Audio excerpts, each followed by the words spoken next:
بسم اللہ الرحمن الرحیم۔ حضرت عمار رضی اللہ تعالی عنہ بیان کرتے ہیں، ایک آدمی عمر بن خطاب رضی اللہ تعالی عنہ کے پاس آیا اور اس نے عرض کیا، میں جنبی ہو گیا ہوں لیکن مجھے پانی نہیں ملا۔ یہ سن کر عمار نے عمر رضی اللہ تعالی عنہ سے کہا، کیا آپ کو یاد نہیں کہ ہم ایک مرتبہ سفر میں تھے؟ آپ نے نماز نہ پڑھی جبکہ میں مٹی میں لوٹ پوٹ ہوا اور نماز پڑھ لی۔ پھر میں نے نبی صلی اللہ علیہ وسلم سے اس کا تذکرہ کیا تو آپ صلی اللہ علیہ وسلم نے فرمایا، تمہارے لیے اس طرح کرنا کافی تھا۔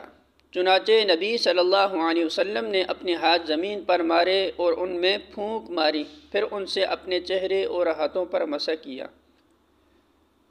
اور مسلم میں بھی اسی طرح ہے، اور اس میں ہے آپ صلی اللہ علیہ وسلم نے فرمایا، تمہارے لیے کافی تھا کہ تم اپنے ہاتھ زمین پر مارتے، پھر اس میں پھونک مارتے اور پھر ان کے ساتھ اپنے چہرے اور ہاتھوں پر مسح کرتے۔